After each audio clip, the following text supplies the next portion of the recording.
Bueno, podemos empezar la charla. Vamos a iniciar primero con nuestra hoja de ruta. Entonces, empezamos con principios básicos. Lo que queremos sacar aquí principalmente es cómo podemos entender las imágenes y qué es lo que encontramos normalmente en ultrasonido para poder interpretar finalmente los hallazgos pulmonares. Vamos a hablar algo de la zonoanatomía pulmonar para finalmente ver cuáles son los hallazgos un poco más específicos en COVID-19 y qué utilidad tiene esto en los servicios de urgencias. Entonces, primero deberíamos preguntarnos qué es el sonido. Entonces, sabemos que el sonido es una forma de energía. Es energía mecánica que se propaga a través de un medio. Esta energía mecánica lo que hace es depresión de ese medio y se mueve por medio de acciones de expansión y refracción. Gracias a eso tenemos las formas usuales de las ondas, que si lo queremos asemejar a algo que conocemos, pueden ser como las olas de la playa, las cuales pues avanzan y se contraen a lo largo del tiempo. Tenemos unas formas clásicas en las cuales podemos analizar las ondas. Entonces tenemos una parte superior de la onda que es conocido como la amplitud de la onda. Esta la podemos medir en decibeles y nos habla básicamente de la fuerza que tiene esta onda. Por ejemplo, si tenemos un equipo de sonido mayores decibeles, va a sonar mucho más fuerte, pero no estamos modificando nada más de la onda más allá de esta amplitud. Tenemos un valle de la onda, que es la parte más baja de lo que tenemos en el ciclo de la onda, y la forma completa de este pico y de este valle, pues nos va a dar lo que es un ciclo de la onda. Entonces, la cantidad de ciclos que tenemos en un segundo nos daría la medición en el tiempo, que lo medimos en hertz. Es decir, si tengo un ciclo en un segundo, decimos que tenemos un hertz. Si tenemos 1000 ciclos en un segundo, decimos que tenemos 1 kilohertz, y 1.000.000 de ciclos, 1 megahertz. Esta longitud que tiene la onda también va muy de la mano con la cantidad de ciclos. Es decir, si yo me imagino que tengo, por ejemplo, un acordeón cerrado, voy a tener muchas cantidades de ciclos por segundo, pero la longitud de esa onda no va a ser tan grande. Si yo expando el acordeón, abro el acordeón, puedo tener muy pocos ciclos por segundo, pero la longitud de la onda va a ser mucho más amplia. Nosotros hemos dividido el sonido de acuerdo a si lo escuchamos porque, si no lo escuchamos porque tiene una frecuencia muy baja, ese tipo de división la decimos infrasonido. Hay ejemplos clásicos de animales que se comunican por infrasonido, como por ejemplo los elefantes o los topos canadienses, que también se ubican muy bien por infrasonido. Son frecuencias que generalmente van por debajo de 20 Hz, de 20 ciclos por segundo. El campo auditivo humano se mueve más o menos entre 20 y 20 kHz. Algunos animales pueden entender cosas por ultrasonido, como por ejemplo los gatos o los perros, que ellos pueden entender frecuencias cercanas entre 20 y 40 kHz. Los murciélagos y los delfines incluso pueden llegar a megahertz. Entonces sabemos que los murciélagos se comunican y se ubican espacialmente alrededor de unos 2 megahertz, 2 millones de ciclos por segundo. Y finalmente el ultrasonido que aplicamos nosotros en medicina se mueve más o menos entre 1 y 20 megahertz. Este ultrasonido para las aplicaciones médicas también lo podemos dividir en ultrasonido de frecuencia alta y ultrasonido de frecuencia baja. El ultrasonido de frecuencia alta es más o menos entre 7.5 y 14 megahertz. Hay aplicaciones un poco más amplias que incluso llegan a los 20 MHz, que los utilizan sobre todo los dermatólogos, porque a ellos les interesa ver muy bien las estructuras cercanas y alrededor de la piel. Aquí podemos sacar otro concepto. A mayor frecuencia tengo mejor resolución de los tejidos, pero no entro mucho más a profundidad en los tejidos que estoy analizando. Entonces, otra forma de identificar este ultrasonido de alta frecuencia es de acuerdo a la sonda que tengamos.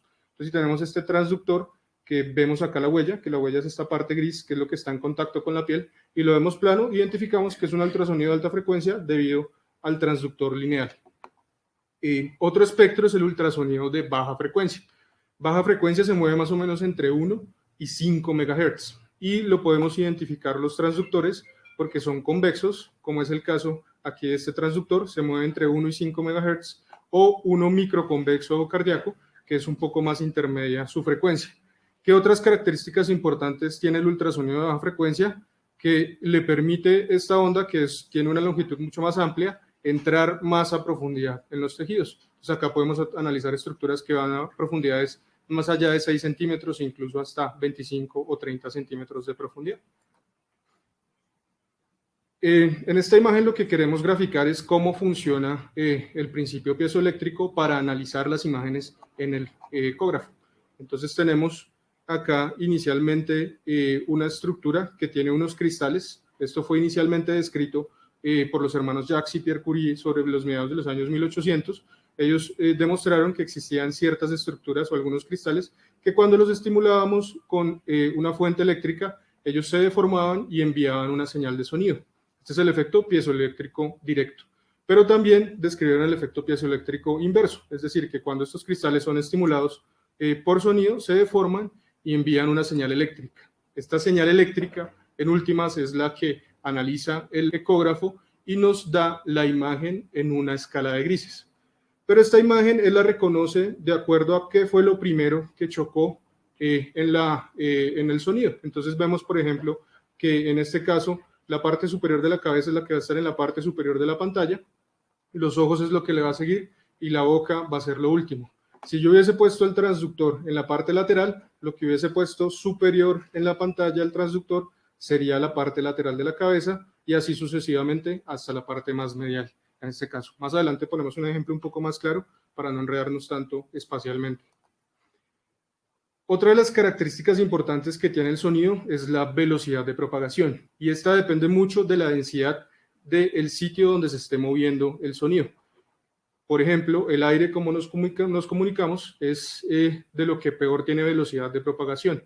El aire es como un enemigo del sonido y casi siempre nos va a hacer resistencia del sonido. Es por eso que en el pulmón probablemente no es que vayamos a ver estructuras muy profundas. Ya hablamos un poquito más de cómo funciona el ultrasonido pulmonar. Los pulmones tienen un poco más de agua, pero es una estructura que tiene bastante aire, por eso se mueve sobre 660 metros por segundo, y así hasta las estructuras que son muchísimo más densas, como el hueso, que se mueve sobre 4080 metros por segundo. Esto es importante para entender cómo interactúa ahí el sonido con estos tejidos. Hay otras interacciones que las hace con todos los tejidos que tenemos en el cuerpo. Entonces, la interacción más común es la atenuación, como si la onda se debilitara a lo largo del tiempo. Esta debilidad se debe a que el tejido la absorbe, pero pues recordemos la ley de la conservación que nos dice que la energía no se crea ni se destruye, solo que se transforma. Entonces la forma más común en la que se transforma esta energía mecánica del sonido es en energía calórica. Nosotros podemos ver cómo algunos tejidos pueden calentarse un poco. Otra de las interacciones importantes es la reflexión y gracias a esto es que podemos analizar las imágenes y pues vamos a ver aquí algunos de estos ejemplos. Entonces acá tenemos nuestro transductor, tenemos el tejido que queremos analizar y si tenemos el transductor a 90 grados, en este ángulo de 90 grados, podemos analizar gracias a una reflexión perfecta el tejido que está ahí al frente. Entonces esta sería la angulación exacta que necesitamos para analizar el tejido que queremos ver.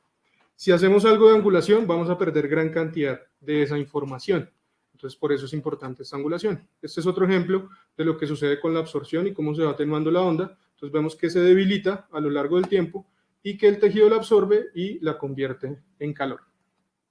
Otra interacción importante es la refracción. Es como al pasar esta onda a través de distintas densidades de tejido, esta onda se puede doblar.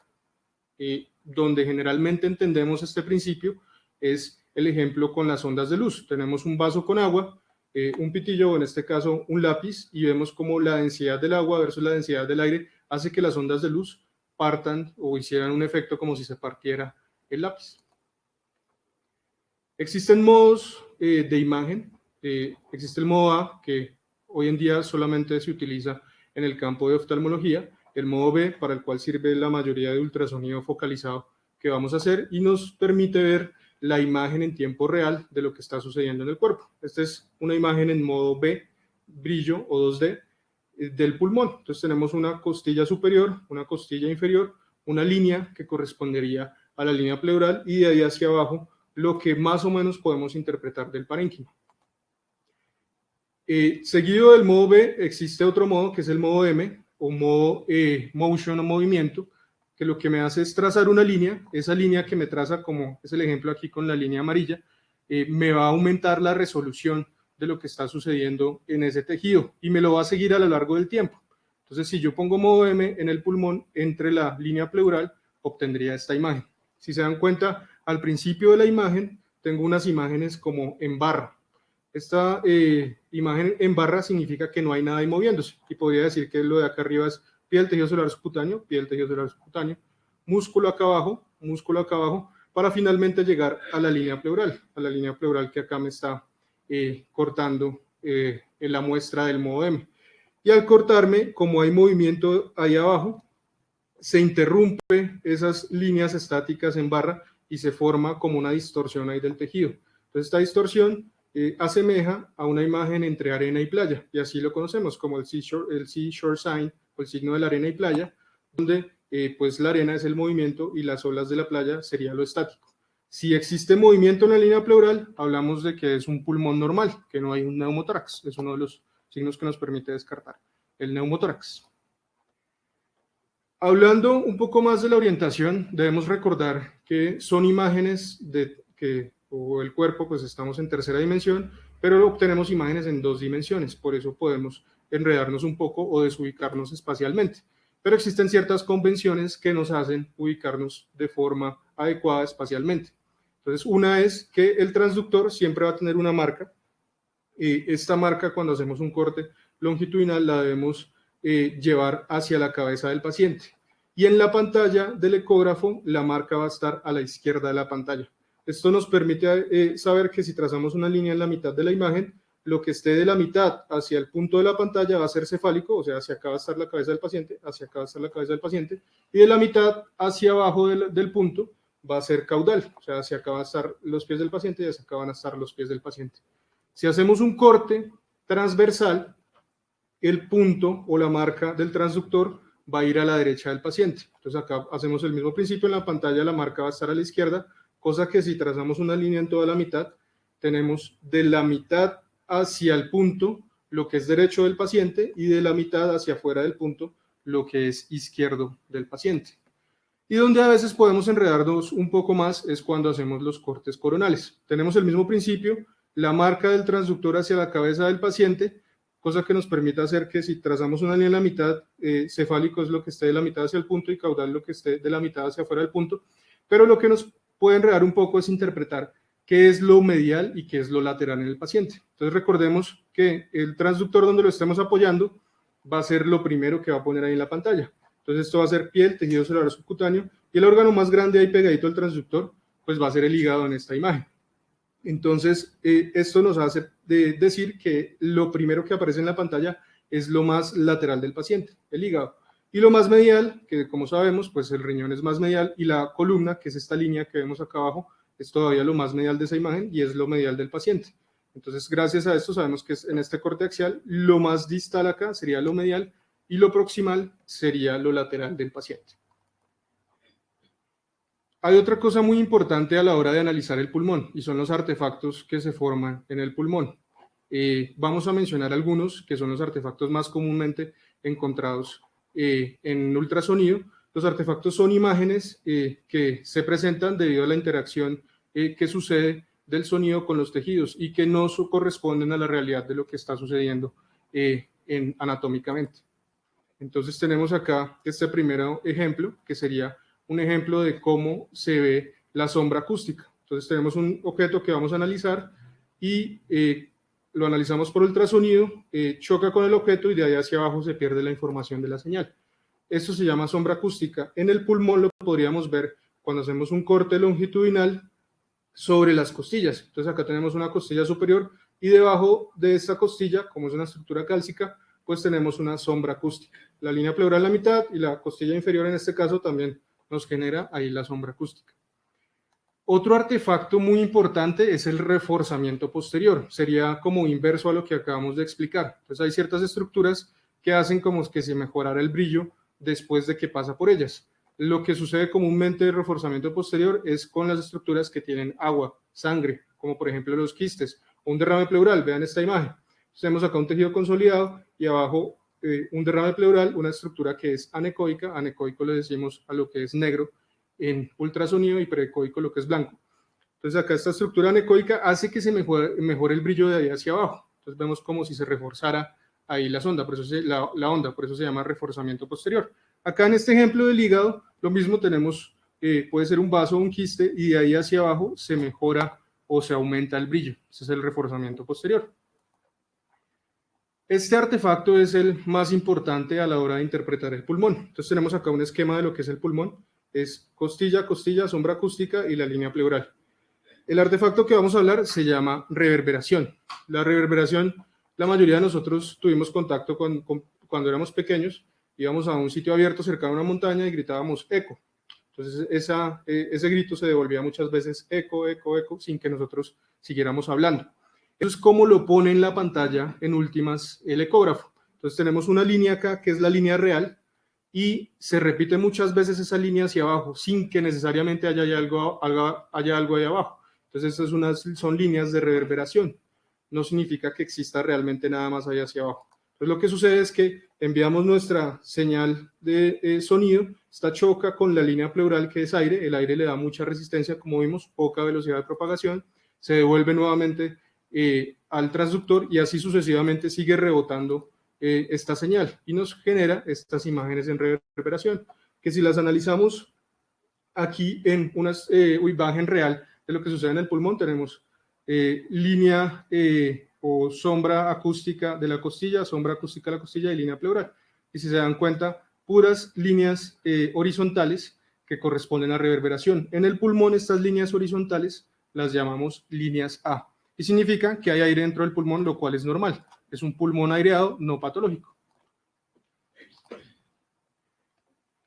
Finalmente, otro de los artefactos que podemos encontrar y que también es importante a la hora de analizar el pulmón son las imágenes en espejo. Entonces, tenemos acá un esquema de lo que sería el hígado. El hígado sería esto azul, tenemos una línea diafragmática y una masa ahí en el hígado. Entonces yo normalmente estoy analizando con la sonda del transductor lo que está sucediendo en el hígado, este choca con la masa, se devuelve nuevamente a nuestro transductor y en la pantalla me lo pone como la masa que está ahí en el hígado. Sin embargo, debido a que el diafragma, que es esta línea representada azul o aquí representada rosada, es altamente reflectiva, entonces pueden haber ondas que chocan con ese ángulo del diafragma, de ahí va y choca con la masa nuevamente, se devuelve y nuevamente va al transductor. ¿Qué interpretó ahí el ecógrafo? Que porque se demoró más en llegar la señal, hay otra masa ahí abajo sin que realmente exista. Es una imagen en espejo. Entonces me lo dibuja como si existiera otra masa cuando no es. Esto es común verlo en esa zona que me divide el abdomen del tórax, que es el diafragma. Entonces son imágenes que debemos también guardarnos. Así es más o menos como lo veríamos. Este es un ejemplo de una masa en el hígado cercano ahí al diafragma. Entonces vemos la línea diafragmática del hígado y ahí cercano haciendo una imagen en espejo como si existiera otra masa. Esto es normalmente verlo si hay un pulmón bien airado. Ya entrando en cuanto a la evaluación torácica, debemos primero preguntarnos qué utilizamos para evaluarlo. Entonces tenemos clásicamente tres distintos tipos de transductores. Otro cuarto podríamos poner acá, sería el microconvexo, otro quinto podríamos poner acá, sería el intracavitario. Pero esto es con lo que comúnmente hacemos nosotros ultrasonido focalizado. Entonces tenemos un transductor convexo, ya hablamos, que es de baja frecuencia, se mueve entre 1 y 5 MHz. Tenemos un transductor lineal, alta frecuencia, para ver muy bien estructuras cercanas, pero poca profundidad, entre 7,5 y 20 MHz. Y tenemos un microconvexo que es un poco intermedio a la anterior cantidad de Hertz. Con estos tres puedo analizar el pulmón. Vamos a ver qué zonas son las que queremos analizar. Entonces acá tendríamos que traer a colación dos autores importantes. Uno es el doctor Daniel Linkestein. Él trajo los estudios realizados por los médicos veterinarios acerca del ultrasonido pulmonar. Existía previamente un paradigma y era que en el pulmón no lo podíamos analizar debido a que estaba lleno de aire y el aire no me permitía el paso del sonido. Pero el cambio que hicieron inicialmente los médicos veterinarios y que pues nos lo recalcó el doctor Daniel Linkestein es que gracias a los artefactos y a los cambios en los artefactos podemos analizar lo que está sucediendo dentro del pulmón. Entonces, esto es traído de cómo el doctor Daniel Linkestein dice que se deben evaluar las zonas pulmonares en su protocolo famoso, que es el protocolo Blue, un protocolo de Disney. Entonces, él dice que debemos poner las dos manos de este modo, teniendo en cuenta que las manos deben ser similares al tamaño, a las manos del paciente. Entonces, ponemos en angulación con la clavícula y los dedos mediales van a ir sobre el esternón. La mitad de la primera mano es nuestra primera zona, no es un punto, pero es nuestra primera zona donde podemos analizar y es un punto superior. Un punto inferior es la segunda zona, la mitad de la segunda mano, y hay un punto más lateral y posterior, que es deslizándonos desde esta segunda zona más inferior para poder analizar lo que está sucediendo en la región posterior del tórax. Otro de los autores importantes es el doctor Giovanni Volpicelli. El doctor Giovanni Volpicelli divide al tórax en estos 4 puntos. Entonces tenemos unos puntos anteriores que lo dividen superior e inferior. El superior, esta zona, es zona 1, está dividido por la línea externa, la línea axilar anterior y el quinto espacio intercostal. Esta es toda una zona que podemos analizar del pulmón. Esta es otra zona, que es la zona 2, pulmonar, donde el que me la divide va a ser el quinto espacio intercostal de ahí hacia abajo. Y tenemos las zonas laterales que tienen la misma marca de división entre superior e inferior, pero pues nos vamos a extender hacia la línea axilar posterior. ¿Qué desventajas tendría de pronto esta división, esta forma de exploración torácica? Es que de esta zona donde está más o menos la tetilla del quinto sexto espacio intercostal, de ahí hacia abajo generalmente encontramos el hígado y no podríamos analizar muy bien lo que está sucediendo en el pulmón. Adicionalmente podríamos poner 2 zonas extra, que son las zonas posteriores, y me bordean la escápula. Entonces tendría 2 zonas paraespinales y 2 zonas justo sobre el ángulo de la escápula para poder analizar la región posterior del tórax. Entonces, debido a, digamos que, las ventajas que tienen cada uno de ellos en la universidad, enseñamos una forma modificada que es mezclando estas 2 formas de evaluar el tórax del doctor Daniel Lichtenstein y el doctor Giovanni Volpicelli. Entonces tenemos primero nuestra primera zona, que es más o menos en la región paraesternal, entre línea medio clavicular, segundo y tercer espacio intercostal. Esa va a ser nuestra zona 1. Nuestra zona 2 va a ser cercano a la línea medio clavicular y quinto espacio intercostal. Nuestra zona 3 entre segundo y tercer espacio intercostal con línea axilar media y anterior. Eso es bien pegado a la axila debido a la curvatura que tienen ahí las costillas. Y nuestra zona 4 son las zonas PLAPS, y así hacemos en cada hemitórax para analizar en términos globales qué está sucediendo en el pulmón. ¿Qué hallazgos podemos encontrar normales en el tórax para luego sí ver cuáles son los hallazgos que pueden sugerir algo de que el paciente esté cursando con COVID-19? Entonces, los primeros hallazgos son estos que ya hemos ido resaltando. Entonces, acá tenemos una imagen en 2D de una sonda lineal. La reconozco porque vemos acá completamente plana la huella donde inicia. Pie del tejido celular subcutáneo, lo mismo acá, pie del tejido celular subcutáneo, músculo, y debajo de estos músculos y entre las costillas, justo debajo de las costillas, aparece esta línea hiperecoica brillante blanca que correspondería a la línea pleural. Hay otro término un poco más interesante y más acertado que sería la línea de aireación pulmonar. Ahí yo no estoy viendo la pleura, sino lo que estoy viendo es el aire que llega a la pleura parietal, el aire bien distal. Si acá no hubiera aire sino agua, ya no empiezo a ver esa línea, se empieza a perder. Si no hay aire sino consolidación, se empieza a perder. Pero como hay aire ahí distal, veo eso de ahí, y de aquí hacia abajo realmente no estoy viendo nada del pulmón debido a la resistencia que hay en el aire. Esto en un pulmón bien aireado, en un pulmón sano. Ya empezamos a ver algunos cambios de acuerdo a si existen algún tipo de patología. Entonces veámoslo cómo podemos ver cada uno de ellos en las distintas sondas. Entonces esta es una sonda convexa, la que hablábamos, que tiene buena profundidad, entre 1 y 5, y tiene esa formita de curva. Entonces vemos la sombra de la costilla superior, la sombra de la costilla inferior, y aquí la línea pleural. Vemos que no se ve muy bien porque tiene poca resolución, pero tiene muy buena penetración en los tejidos. Entonces puedo analizar algo un poco más profundo, si necesito analizar algo más profundo ahí en esa zona del pulmón. Aquí con una sonda lineal, vean la que se ve en cuadrito, ya no se ve así curva como sucede con la convexa, sino aquí la vemos como una línea completa. Entonces esta es una sonda lineal de alta frecuencia, una costilla superior, costilla inferior, y tenemos acá la línea pleural o la línea de aireación pulmonar. Y podemos ver cómo se mueve esta lineecita. Significa que se está ahí moviendo el aire cercano a la pleura parietal. Entonces aquí, gracias a ese deslizamiento, puedo decir que hay deslizamiento pleural y que ese paciente no tiene neumotórax. Eso es lo normal que vería en un pulmón. Y aquí con una sonda microconvexa cardíaca podemos ver una costilla superior, una costilla inferior, la línea pleural, aquí la línea de aireación pulmonar, y vemos este artefacto que ya hablamos, que es el artefacto de reverberación. Entonces se repite mucho esta línea, es normal porque es un pulmón bien aireado, no hay ningún tipo de patología. Avanzando, podríamos tener nosotros esta imagen inicial y está estática, no hay nada de movimiento sobre la línea pleural. Entonces yo puedo pensar que se perdió el deslizamiento. Puedo mejorar lo que está sucediendo de alrededor por medio del modo M. Entonces le pongo modo M y veo que no hay movimiento, que todo está en código de barras, si se dan cuenta. Barritas, barritas, barritas, y nunca hubo interrupción ni distorsión de ahí debajo de la línea pleural. Esto significa que no hay movimiento, y al perderse ese movimiento de la línea pleural, ya no hay deslizamiento. Conocemos este signo en el modo M, que es el signo del código de barras o de la estratosfera, que siguen ahí mismo las barritas. En cambio, si me cambia ese signo y empiezo yo a ver deslizamiento ahí de la pleura hacia este signo, que inician acá el código de barras y luego se distorsiona desde la línea pleural hacia abajo porque ahí hay movimiento, es porque realmente hay movimiento y entonces no tenemos un neumotórax. Este es el signo que ya hablamos, que es el signo de la playa. Aquí las olas y aquí la arena.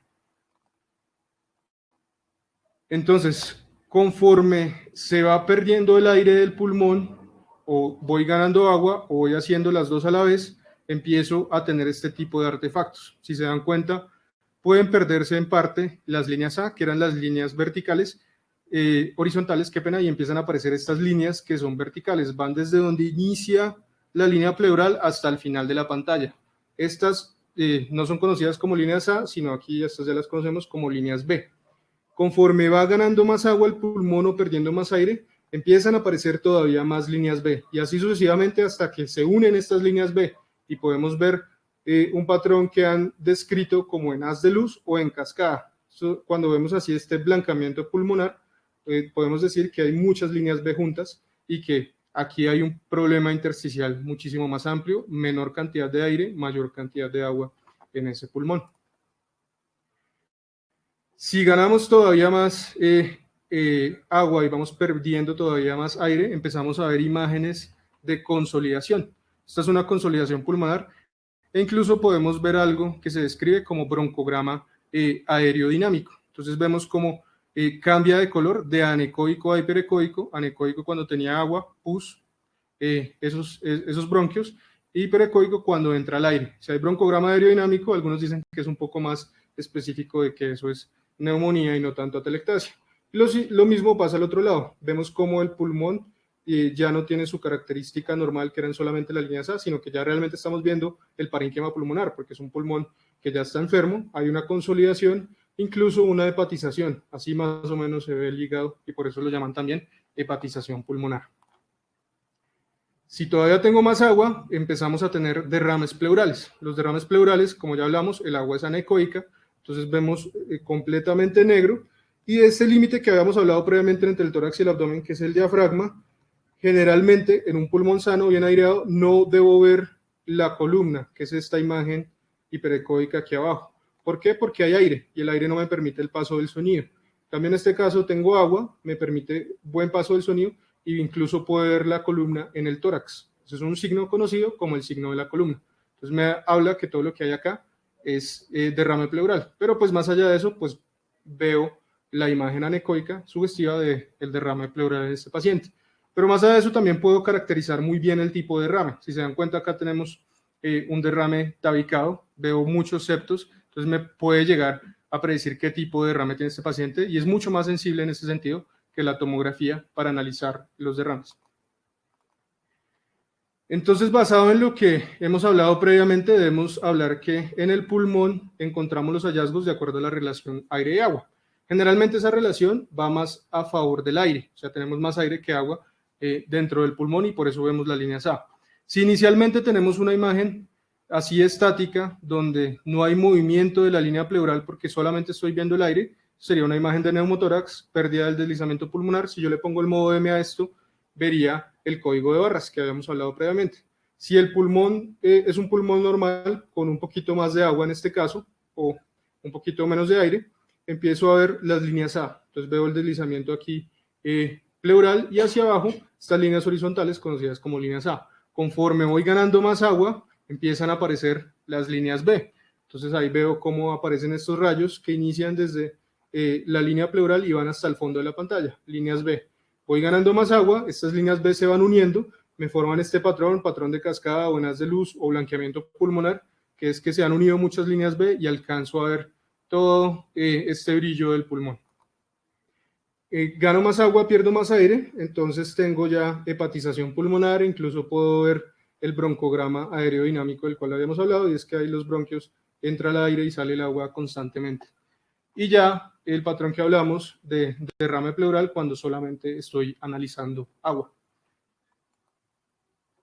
Basado en esto ya podemos hablar un poco de cuáles son los hallazgos en COVID-19. Tendríamos que hacer una salvedad, y es que estos hallazgos ya los habían descrito mucho tiempo antes de la pandemia, y es porque no son específicos, son específicos de neumonías virales o de hallazgos de compromiso intersticial en el pulmón.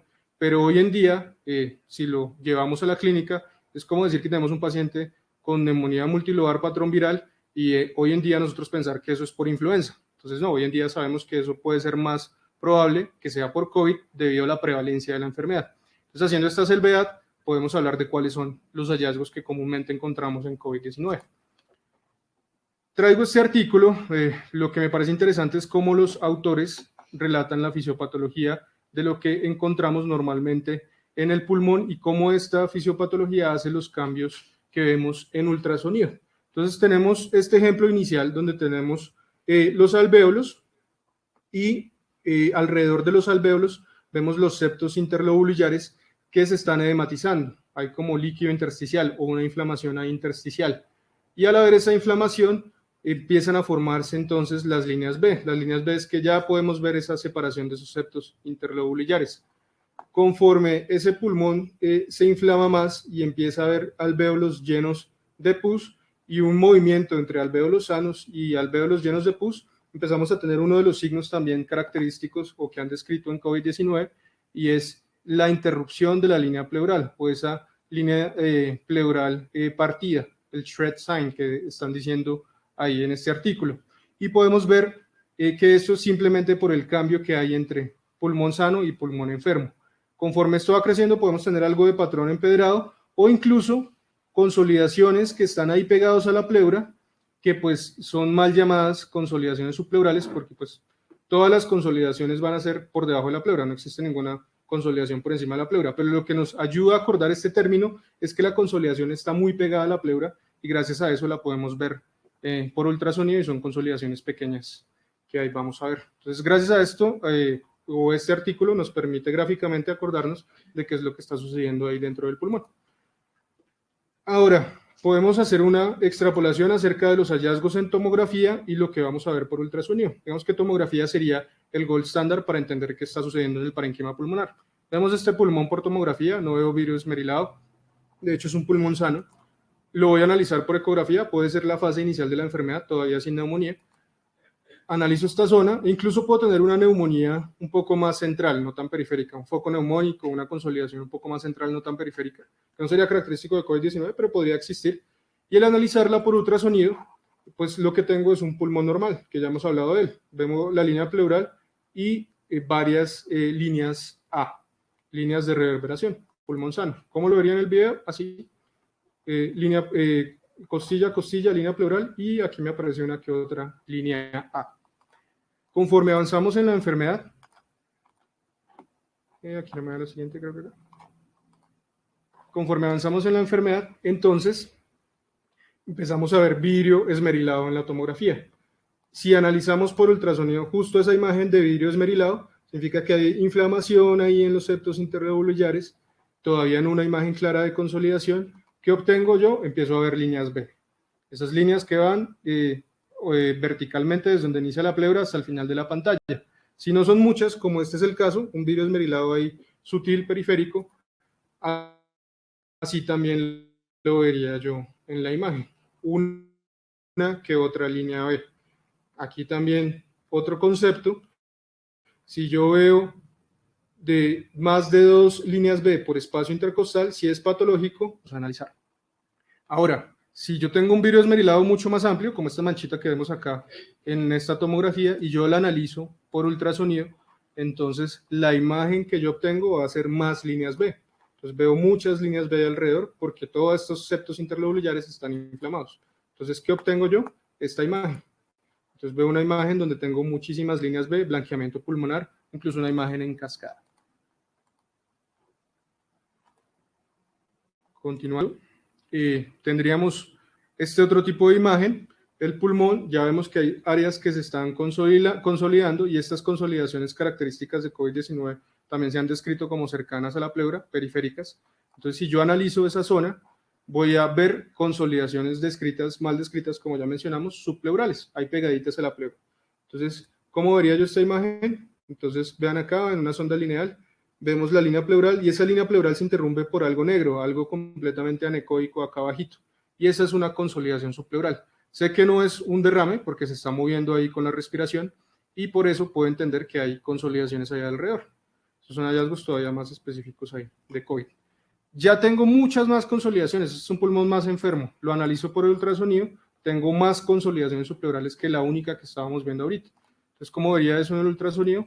Lo vería así, muchas consolidaciones subpleurales, interrupción de la línea pleural, si se dan cuenta ya no es lineal, bonita, la línea pleural, sino acá ya está interrumpida. Entonces, otro de los hallazgos característicos.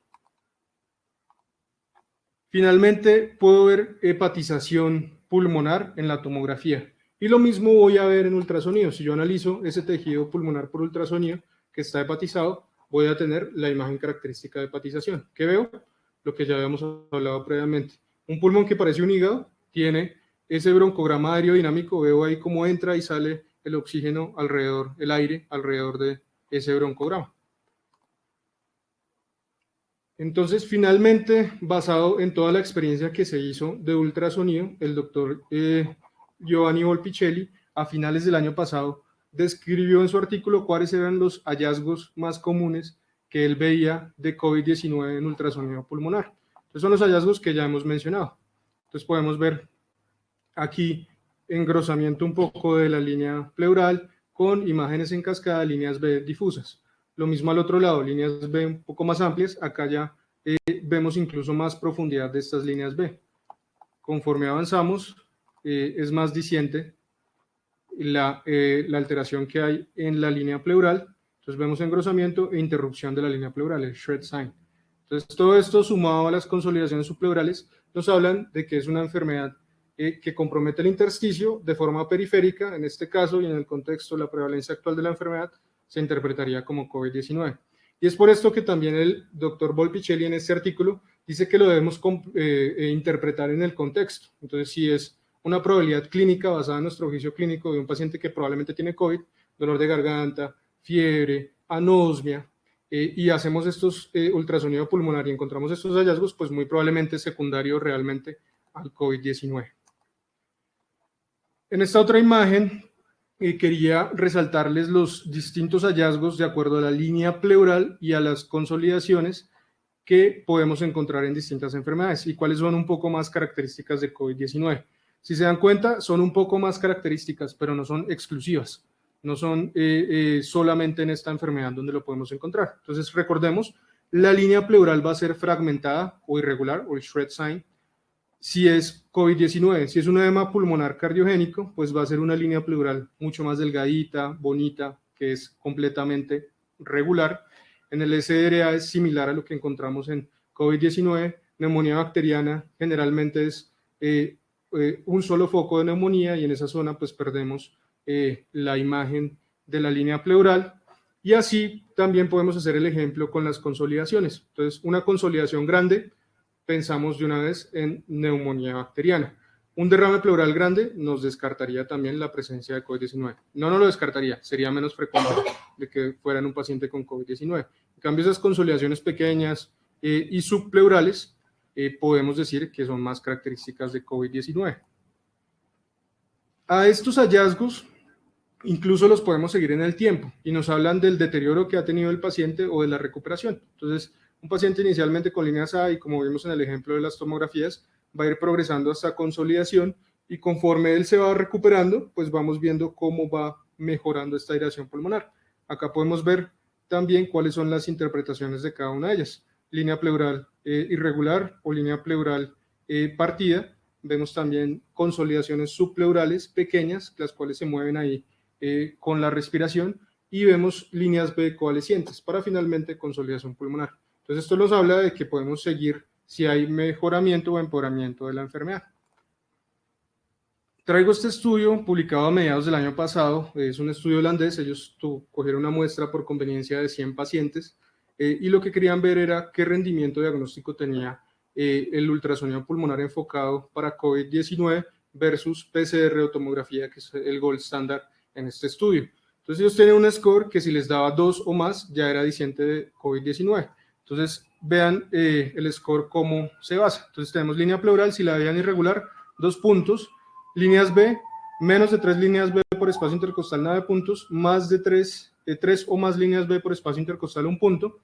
Líneas B coalescientes o el patrón de cascada, 1 punto. Las consolidaciones, si son subpleurales, 1 punto. Y las efusiones o los derrames pequeñitos, 1 punto. 2 o más era diciente de COVID-19 y vean las sensibilidades y especificidades que tienen. Es básicamente lo que habíamos mencionado. Tiene muy buena sensibilidad, o sea, sí detecta cuáles son los pacientes que probablemente tienen COVID, pero muy poca especificidad. Puede tener COVID o puede tener otro tipo de enfermedad que me hace ese tipo de daño. Este otro estudio también es interesante, una muestra de 174 pacientes, porque ellos analizaron cada uno de estos signos para ver qué sensibilidad y especificidad con valores predictivos negativos y positivos podríamos tener en cada uno de los signos. Entonces, compromiso de múltiples campos, sensibilidad del 83, especificidad del 66.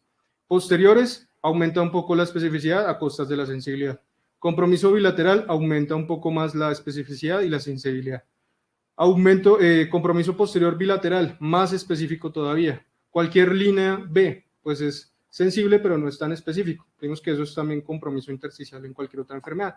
Líneas B confluentes, un poco más específicos de la enfermedad, pero menos sensibles. Línea pleural irregular, sensible pero poco específico. Y esto, en términos generales, le dio un rendimiento diagnóstico en esta curva de ROC del 0.84, que realmente pues, es un rendimiento diagnóstico interesante para este método diagnóstico. Finalmente, el doctor Giovanni Volpicelli, basado en lo que dijo a finales del año pasado, de cuáles eran los hallazgos clínicos y que realmente los debíamos interpretar en el contexto clínico del paciente, decidió hacer este estudio publicado este mes, donde él coge a 1.462 pacientes de distintos centros de Europa, 20 centros, y los dividió de acuerdo al fenotipo de la enfermedad. Fenotipo leve, el paciente que tiene síntomas de la enfermedad, pero no está desaturado, ni tampoco tiene dificultad respiratoria. Fenotipo mixto, aquel paciente que tiene patologías cardiopulmonares, pero no necesariamente tiene alteraciones por el COVID-19, y fenotipo severo, el que llega en dificultad respiratoria severa. Esto lo comparó con los hallazgos ultrasonográficos. Y los hallazgos ultrasonográficos los dejó como de probabilidad baja, el que es un pulmón normal aireado, el patrón A que vimos, las líneas, el deslizamiento pulmonar y las líneas hacia abajo. Probabilidad intermedia, el que tiene una que otra línea B, podríamos resumirlo eso como probabilidad intermedia. Probabilidad alta, el que tiene consolidaciones subpleurales, línea B irregular, o el que tiene líneas B coalescientes, patrón en cascada. Y probabilidad alternativa, que creemos que es otro diagnóstico, como el que tiene una consolidación grande o un derrame pleural grande. Entonces comparó estos fenotipos versus los hallazgos ultrasonográficos para mejorar el rendimiento diagnóstico. Entonces traigo este algoritmo, que sería con el que nos quedaríamos hoy en día para interpretar el COVID-19, porque pues nos habla de movernos con la sospecha clínica más los hallazgos ultrasonográficos. Entonces, tengo la sospecha clínica, entonces tengo un paciente con falla respiratoria, el fenotipo severo, a ese le hago ultrasonido y me da que tiene probabilidad baja o alternativa. Es un paciente en falla respiratoria, muy probablemente va a tener más compromiso del parénquima pulmonar por COVID-19. Y si no encuentro nada, es porque muy probablemente no tiene el diagnóstico de COVID-19. Y vean que en ese estudio descartó el COVID-19 con una muy buena sensibilidad. Si el paciente tiene falla respiratoria y el hallazgo me da hallazgos intermedios, puedo pensar en tomar una imagen adicional para confirmarlo. Pero si me da una alta probabilidad por ultrasonido, vean que ahí tengo una buena especificidad y un valor predictivo positivo bien bueno para confirmar la enfermedad.